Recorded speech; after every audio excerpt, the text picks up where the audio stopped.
Welcome to my YouTube channel. Dear viewers, this is going to be the second phase in connection with personality development.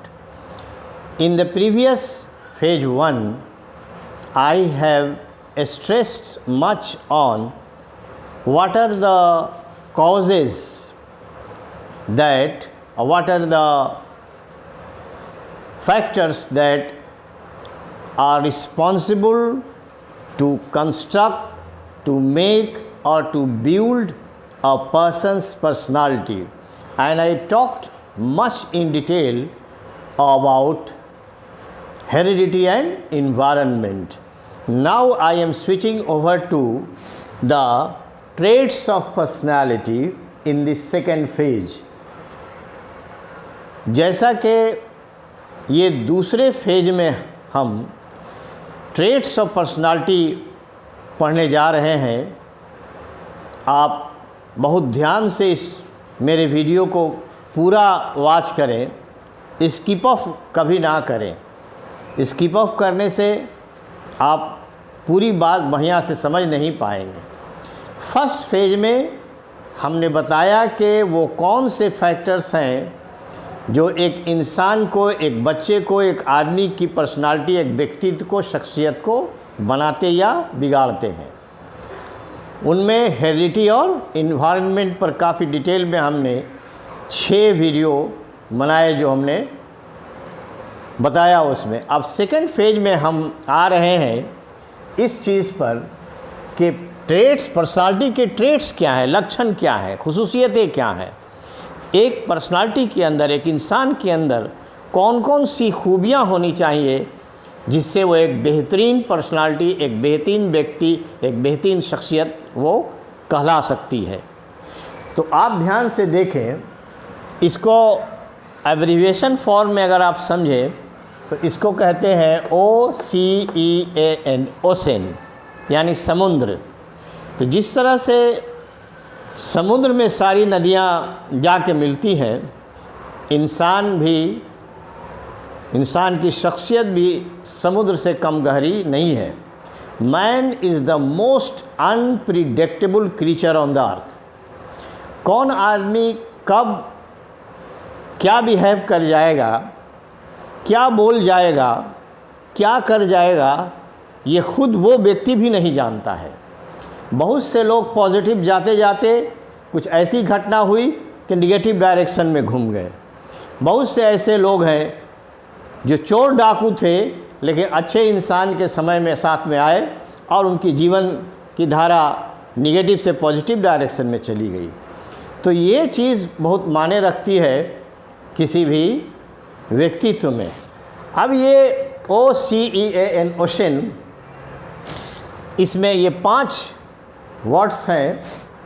Number 1, O for openness, C for consciousness, E for extrovert, A for agreeableness and N for neuroticism. अभी हम openness पर बात करने जा रहे हैं काफ़ी detail में। ये ओपननेस क्या चीज़ है? इसको कहते हैं हृदय और मन का खुलापन। हृदय और मन का खुलापन। खुलापन किस चीज़ का? हृदय और मन का। तो वो आदमी जिसमें ये गुण है, या ये गुण आप पैदा करना चाहते हैं अपने में, ये गुण अगर आप अपने अंदर पैदा करना चाहते हैं तो ये सारी क्वालिटीज़ आपको पैदा करनी होगी अपने अंदर। या जो व्यक्ति ओपननेस जिसमें होती है उसमें ये सारी खूबियाँ होती हैं। तो आप ध्यान से समझें, ओपननेस बहुत बड़ी चीज़ है। ओपननेस का मतलब इन्हांस्ड क्रिएटिविटी। इन्हांस्ड क्रिएटिविटी, वो आदमी इमेजिनेटिव होगा, क्रिएटिव थिंकिंग उसके अंदर होगी, वो नई चीज़ों को एडॉप्ट करना चाहेगा। हैकनीड आइडियाज़ को लेकर आगे सिर्फ बढ़ते रहने वाला कभी क्रिएटिव नहीं माइंडेड नहीं हो सकता है। Better learning, flexibility, innovation. ये इनोवेशन कब आएगा? जब आप समझेंगे कि अभी जहाँ हम हैं इससे हमको और बेहतर बनना है। दिमाग और हृदय खुलापन जिसके अंदर होगा वो नई चीज़ों को रिसीव करता है, और पुरानी चीज़ें जो ज़रूरी नहीं है उसको हम भूलते जाते हैं। और जो व्यक्ति इस व्यक्ति के अंदर रिजिडिटी नहीं होती है, एडामेंट एटीट्यूड नहीं होता है, वो फ्लेक्सिबल होता है, उसमें फ्लेक्सिबिलिटी होती है, लचीलापन होता है, वो कोई बात समझाने से समझ जाता है। और कुछ लोग रिजिड होते हैं, एडामेंट होते हैं, वो उसमें ओपननेस नहीं है। इसका मतलब वो नैरो माइंडेड है, वो नैरो हार्टेड है, वो नैरो माइंडेड है, ओपन हार्टेड ओपन माइंडेड नहीं है। वो ओपन माइंडेड नहीं है, वो ओपन हार्टेड नहीं है, वो ब्रॉड माइंडेड नहीं है, वो ब्रॉड हार्टेड नहीं है। तो आपको होना क्या पड़ेगा? ब्रॉड माइंडेड होना पड़ेगा, ब्रॉड हार्टेड होना पड़ेगा। Broad minded, broad hearted, cosmopolitan view of life समझना होगा। जैसे बहुत सारी चीज़ें थी, आज जैसे 2024 है, आज से 60-70 साल पहले छोटा वाला मोबाइल यूज़ करता था आदमी, बल्कि उससे पहले तो रिसीवर किसी किसी के यहाँ होता था। और एक ज़माने में अभी 30-35 साल पहले आदमी बूथ पर जा कर के, टेलीफोन बूथ बना रहता था, वहाँ जा कर के बात करता था। और गांव वाले जब फ़ोन करते थे तो बताते थे कि भाई फलां को बुला दीजिएगा, 10 मिनट इतने बजे हम फ़ोन करेंगे। वो आदमी खबर करता था, तब आगे जा कर के बात करता था। अब देखिए कितने चेंज आ गए आप में। अगर कोई कहे ज़िद में कि नहीं हम वही छोटा वाला मोबाइल से ही बात करेंगे, हमको क्या ज़रूरत है इस तरह का मोबाइल रखने की, अब ये कौन सी बात हुई? आज के दौर में मोबाइल में सारी चीज़ जोड़ दी गई, हर चीज़ मोबाइल से जोड़ दिया गया है। तो जो 50 साल पहले जो धारणाएं थीं, जो सोच थी, वो बात अब नहीं हो रही है। और आज से बहुत साल पहले, 30-40 साल, 50 साल पहले, ज़्यादा से ज़्यादा इसी हिंदुस्तान में लड़कियों को एजुकेशन देने में लोग हिचकते थे। लड़कियों के एजुकेशन में उनका कोई ख़ास योगदान नहीं था, ना स्कूल भेजी जाती थी, ना कॉलेज भेजी जाती थी। ज़माना बदला और आज देखिए लड़कियां हर फील्ड में नज़र आ रही हैं। ये जो ओपननेस है, ये जो चीज़ है कि भाई ज़माना बदल रहा है, इसको हमको एक्सेप्ट करना है, और इसको जो आदमी नहीं एक्सेप्ट करे उसमें रिजिडिटी हुई। यही है ओपननेस। आप क्रिएटिव हैं, इनोवेटिव हैं, और how much you are open to receive new thoughts, new ideas, new patterns, new way of life, new experience, how much you are open. तो उस व्यक्ति में बेटर लर्निंग होगा। बेटर लर्निंग कुछ सीखना चाहेगा। जो आदमी संकुचित विचार का होगा कि नहीं हम जो जानते हैं बस उतना ही काफ़ी है और हमको इससे आगे समझने की ज़रूरत नहीं है, कोई आदमी समझाएगा भी तो वो समझने के लिए तैयार नहीं है, इसका मतलब है वो व्यक्ति क्या है? He is a frog in the well. He is a frog in the well. वो कुएं में बेंग रह करके समझ रहा है कि यही सारी दुनिया है, लेकिन अगर नदी में वो तैरेगा तब समझेगा कि उसको कितनी बड़ी दुनिया है। तो आप रिजिडिटी उसमें नहीं होती है, वो उसमें क्रिएटिविटी होगी, वो इनोवेटिव होगा। और इनोवेटिव और दूसरी चीज़ है अडाप्टेबिलिटी। ये सबसे बड़ी क्वालिटी है इंसान को कि किसी भी सिचुएशन में अपने आप को ढाल लेना। बहुत से जानवर हैं, बहुत से परिंदे हैं जो उनके अनुकूल अगर वातावरण नहीं है तो वहाँ से वो माइग्रेट कर जाते हैं। लेकिन आज देखिए हम हिंदुस्तान में इधर मार्च के महीने से ज़बरदस्त गर्मी पड़ी है। क्या किसी ने अपना घर छोड़ करके कहीं भाग गया है? अगर घूमने भी गया होगा तो घर में ताला बंद करके सिर्फ घूमने गया होगा, उसके बाद फिर आ गया होगा। हम माइग्रेटरी बर्ड नहीं हैं, हम इंसान हैं। तो हमको ये उसमें कैसे एडजस्ट करेंगे, कैसे फील करेंगे, ये समझना होगा। ये जो न्यू चेंजेस को जो एक्सेप्ट करता है, ओपन माइंडेड जो आदमी होते हैं वही एक्सेप्ट कर सकते हैं। इनोवेशन भी होगा उसमें, बेटर लर्निंग होगा, नई चीज़ सीखना होगा। अगर ओपन माइंडेड आदमी नहीं रहता, रिजिड माइंडेड होता ये ह्यूमन बीइंग, तो आप समझे कि शेरपा तेंजिंग जब माउंट एवरेस्ट पर चढ़े 1953 में शायद। उससे पहले एक आदमी ने कोशिश किया था लेकिन गिर गया था। तो कोई सोचता है कि भाई नहीं चढ़ेंगे पहाड़ पर, गिर जाएंगे, मर जाएंगे, लेकिन शेरपा तेंजिंग इडबन हेरेडी ने ऐसा नहीं सोचा, बल्कि औरतें भी बहुत चली गईं। संतोष यादव 2 बार गईं, बचेंद्री पाल चढ़ चुकी हैं, बहुत से लेडीज़ ने, और माउंट एवरेस्ट को आज अपने इंसान ने अपने पैरों के नीचे ला दिया कि जो तुम सर उठा करके इस तरह से बात कर रहे हो, तुम्हारा सर हमारे पाँव के नीचे है। इंसान दूसरा इनोवेटिव अगर नहीं होता, उसके अंदर डिस्कवरी का एक ख्याल नहीं होता कि हम नई चीज़ों को जानें, तो आज 1492 में और वास्को डी गामा और कोलंबस अमेरिका और सी रूट टू इंडिया का पता नहीं लगता। ये जो नॉर्थ पोल साउथ पोल में लोग जो गए तो वो नहीं जाते, नॉर्थ पोल और साउथ पोल में जो लोग गए वो नहीं जाते। क्यों जाएंगे? आज के देश में अंटार्कटिका में भी लोग जा कर के रखते हैं। ये जो इनोवेटिव चीज़ है, बेटर लर्निंग है और अडाप्टेबिलिटी, लोग अंटार्कटिका में भी जा कर के लोग रह रहे हैं। -45 डिग्री टेम्परेचर में भी रशिया का एक इलाका है जहाँ लोग रहते हैं, -45 डिग्री टेम्परेचर में। ये है एडाप्टेबिलिटी। तो ये तो टेम्परेचर के लिहाज से हुआ। एडाप्टेबिलिटी का मतलब है कि आप अगर ऑफिस में काम कर रहे हैं तो ऑफिस में सब आपके मुताबिक ही नहीं रहेंगे। चपरासी से लेकर के हेड तक हर आदमी आपके टॉलरेंस को आजमाएगा, आपके एडाप्टेबिलिटी को आजमाएगा, आपके पेशेंस को आजमाएगा। और जो जितना पेशेंस रखेगा, जितना टॉलरेंट होगा, जितनी अडाप्टेबिलिटी उसमें होगी, जितनी फ्लेक्सिबिलिटी होगी, रबड़ को आप टानिए तो टानते चला जाता है, लेकिन कोई कड़ी चीज़ टूट जाती है। इंसान को इसी तरह फ्लेक्सिबल मेंटेलिटी का होना चाहिए। तो ये जो ओपननेस है बहुत बड़ी क्वालिटी है इंसान के अंदर। फिर आप देखें यहाँ पर ये quality, open minded, open hearted, broad minded, broad hearted. आज हमारे हिंदुस्तान में या इस दुनिया में इस ओपन हार्टेडनेस की बहुत बड़ी कमी हो गई है। अपने आप से प्यार करना बहुत अच्छी बात है, अपने मुल्क से मोहब्बत करना बहुत अच्छी बात है, अपनी औलाद से मोहब्बत करना, अपने बीवी बच्चों से मोहब्बत करना, अपने घर से मोहब्बत करना बहुत अच्छी बात है। लेकिन अपने ही से मोहब्बत सिर्फ हो, अपने ही मुल्क से सिर्फ मोहब्बत हो, यही ही और भी से बहुत बड़ा फ़र्क पैदा हो रहा है।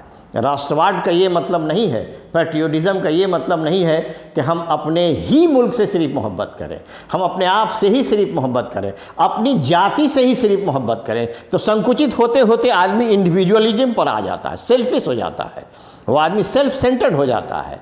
अपने ही में और अपने भी में बहुत बड़ा फ़र्क है। तो ये है ब्रॉड माइंडेडनेस, ये है ब्रॉड माइंडेडनेस कि हमारा मुल्क भी तरक्की हो और मुल्क भी तरक्की को। मुझे याद आता है महात्मा गांधी ने एक मुकाम पर कहा था कि अगर ज़रूरत पड़ेगी इंसानियत की बका के लिए, इंसानियत की भलाई के लिए, तो हम हिंदुस्तान को भी कुर्बान कर सकते हैं इंसानियत की भलाई के लिए। इसीलिए वो लोग वर्ल्ड सिटीज़न कहलाते थे, उनको वर्ल्ड सिटीज़नशिप थी। वो कहीं भी कॉन्टिनेंट में, किसी कॉन्टिनेंट में अगर चले गए तो उनकी इज्जत वैसी होती थी, क्योंकि उन्होंने, जैसे हमारे शास्त्रों में भी है, वसुधैव कुटुंबकम, पूरा विश्व हमारा कुटुंब है, पूरा विश्व हमारा कुटुंब है, फैमिली है, हम उसके रहने वाले हैं। तो ये है आउटलुक, ये है ब्रॉड माइंडेडनेस कि अपने ही से नहीं, अपने भी से करना है और लोगों से भी मोहब्बत करनी है, औरों से भी मोहब्बत करनी है। ठीक है, तो ये है ब्रॉड माइंडेडनेस। और नैरो, उस आदमी में नैरोनेस नहीं होगा, संकुचित विचार नहीं होगा, रिजिड माइंडेड नहीं होगा। जो नैरोनेस जिसमें होगी वो रिजिड माइंडेड हो जाएगा, वो एडामेंट हो जाएगा, उसे फ्लेक्सिबिलिटी नहीं होगी। और जब एडामेंट होगा तो वेवार्ड हो जाएगा, यानी ज़िद्दी हो जाएगा, स्टबॉर्न हो जाएगा वो। तो ये जो स्टबॉर्ननेस है, वेवार्डनेस है, ये जो अपने, और यही वेवार्डनेस, स्टबॉर्ननेस एरोगेंस पे ले जाती है। और जिसमें एरोगेंस होगा वो जो है कि नहीं, उसमें ये सारी खराबियां आ जाएंगी। वेवार्ड भी होगा, स्टबॉर्न भी होगा, फ्लेक्सिबल नहीं है, एरोगेंट है वो, जो तय कर लिया हम करके रहेंगे तो कर रहे हैं। तो ये जो चीज़ें हैं उस आदमी को भी नुकसान पहुंचाई हैं और उस आदमी के साथ साथ एक बहुत बड़ी तादाद में इंसानियत को भी नुकसान वैसे शख्सों ने पहुंचाया है। उनकी फैमिली में पढ़ा, अगर कोई व्यक्ति इतना एरोगेंट है कि अपनी फैमिली में किसी की बात नहीं मानता है तो उसकी फैमिली भी उससे बेजार रहती है, फैमिली बर्बाद हो जाती है। ये सब होना चाहिए क्या? अन्याय नहीं होना चाहिए, यही ओपननेस बतलाता है। उसका वाइडर आउटलुक ऑफ लाइफ होगा, वाइडर आउटलुक ऑफ लाइफ, यही वाइडर आउटलुक ऑफ लाइफ है कि अपने से हट करके, अपने से हट के भी कभी कभी इंसान अपने आप को भी कुर्बान करता है। और एक बात आपको अपने एक्सपीरियंस से बताएं, बहुत से जगहों पर अपने जज्बात की कुर्बानी देनी पड़ती है, अपने इमोशंस की कुर्बानी देनी पड़ती है, अपने ख्यालात की कुर्बानी देनी पड़ती है। किसके? For the sake of wider benefit, for the sake of wider benefit. जो लोग अपना सेक्रीफाइस देते हैं इमोशन का, ख्यालात का, अपने अरमानों का, वो बड़े होते हैं, वही बड़े होते हैं। तो ये जो वाइडर आउटलुक ऑफ लाइफ है, not being a frog in the well, वो कुएं का बेग नहीं होता है, उसमें सेल्फिशनेस नहीं होती है, वो नो सेल्फ सेंटर्ड नहीं होता है, वो सेल्फलेस होगा, फार साइटेड होगा, सेल्फलेस। उसके अंदर अपने अंदर जो है कि नहीं, उसकी सेल्फिशनेस नहीं होगी, सेल्फलेस होगा, सेल्फ सेंटर्ड नहीं होगा, अपने ही लिए खाली नहीं सोचता होगा। आप ठीक तो जग ठीक नहीं होता है, सब ठीक तो हम ठीक, सब ठीक तो हम ठीक, ये है। और फार साइटेड होगा। जब ये सब क्वालिटी आएगी तो दूरंदेश होगा, दिव्य दृष्टि होगी, आगे तक सोचने की सलाहियत उसमें होगी। एरोगेंट आदमी में इस तरह की सोच नहीं होती है। स्टबॉर्ननेस जिसमें होगी, व्यवहार जो होगा, जिसमें फ्लेक्सिबिलिटी नहीं होगी, रिजिडिटी नहीं होगी, रिजिड होगा, तो वो इसमें अंदर ये क्वालिटी जो फारसाइटेडनेस की नहीं आ सकती है, दूर अंदेशी नहीं आ सकती है, दिव्य दृष्टि नहीं आ सकती, दूरदृष्टि नहीं आ सकती है। और तब उस कॉस्मोपॉलिटन व्यू ऑफ लाइफ है, कॉस्मोपॉलिटन व्यू ऑफ लाइफ। अंग्रेज़ों से हमारे फ्रीडम फाइटर्स जरूर लड़े। महात्मा गांधी ने जो कहा, नॉन वायलेंस और truth and non violence, truth and non violence. हम ईंट का जवाब पत्थर से दे सकते हैं मगर नहीं दिए, एक गाल में मारे दूसरा गाल बढ़ाने का, ये क्या फ्लेक्सिबिलिटी है? क्योंकि आप देखें जालियांवाला बाग में 400 आदमियों को जनरल डायर ने मार डाला था। बहुत सी चीज़ें इस तरह की हुई हैं। तो ये ट्रूथ एंड नॉन वायलेंस है, यही तो है कॉस्मोपॉलिटन इंसान को बनाता है। वाइडर रूक ऑफ लाइफ, मास ह्यूमैनिटी के लिए सोचना, लव कंपैशन उसके अंदर होगा, प्यार होगा, हेट्रेड नहीं होगा। जब हेट्रेड होगा तो लव कहाँ से आएगा? हेट्रेड होगा तो लव कहाँ से आएगा? कंपैशन नहीं होगा उसके अंदर, उसके दिल में रहम नहीं होगा, मेहरबानी नहीं होगी। तो ये सारी क्वालिटी जब ओपन माइंडेड ही नहीं है तो संकुचित विचारधारा है, वो अपनी सोचता है, अपने फैमिली को सोचता है, अपने राष्ट्र, अपनी बात खाली सोचता है। तो ये जो चीज़ है कंपैशन, दया for humanity as a whole, compassion for the humanity as a whole, human values जिसके अंदर हो, ह्यूमन वैल्यूज़ जिसके अंदर होगा, और हाइट ऑफ मोरल वैल्यूज़, ये सब चीज़ें उसके अंदर होगी। मोरल वैल्यूज़ के ऊंचे मुकाम पर वो आदमी होगा जिसके अंदर ओपननेस होगी, या जो ओपननेस अपने पर्सनालिटी में लाना चाहता है उसको ये सारी खूबियाँ अपने अंदर पैदा करनी होगी। सेल्फलेस बनना होगा, सेल्फलेस बनना होगा, सेल्फिशनेस छोड़नी होगी। और इमेजिनेटिव, इंसान इमेजिनेटिव नहीं होता तो कंदराओं गुफाओं में जानवर की तरह इंसान रह रहा था। जैसे जानवर निर्वस्त्र रहते थे तो वहाँ से निर्वस्त्र अवस्था से फिर उसने आग का आविष्कार किया, फिर पहिए का आविष्कार किया, और फिर वहाँ से यहाँ तक आया। 1902 में ये राइट ब्रदर्स ने हवाई जहाज़ का आविष्कार किया। गलीलियो ने जो आविष्कार दिया। ये जो हमारे सामने मोबाइल है, आइंस्टाइन के जो थ्योरी आई, ये सब इनोवेटिव माइंडेड के लोग थे। ये सब इनोवेटिव माइंडेड के लोग थे। कहने का मतलब ये हुआ my viewers, there are 5 different points, ये 5 हैं। अभी हम ओपननेस पर काफ़ी कॉम्प्रिहेंसिव डिस्कशन कर रहे हैं, क्योंकि मैंने ये पाया है कि आज के युग में ये सारी क्वालिटी की कमी होती जा रही है। आदमी बहुत ज़्यादा सेल्फिश होता जा रहा है, बहुत ज़्यादा सेल्फ सेंटर्ड होता जा रहा है, अपने से सोच के आगे बढ़ नहीं रहा है। तो जो व्यक्ति चाहता है कि हमारे अंदर ओपननेस आए, तो ये सारी क्वालिटी अपने अंदर जनरेट करनी होगी। और आपको देखना होगा कि क्या मेरे अंदर ओपननेस है, अगर है तो क्या ये सारी क्वालिटी मेरे अंदर है, और अगर नहीं है तो इसको आपको पैदा करना होगा। नेक्स्ट वीडियो में हम कॉन्शसनेस पर आएंगे। ये सारे ट्रेट्स जो हैं पर्सनालिटी डेवलपमेंट के बहुत ही गहरे मीनिंग रखते हैं। I have tried my best to give you a comprehensive detail on what openness is all about. Like, share and subscribe my channel. Thank you so much indeed.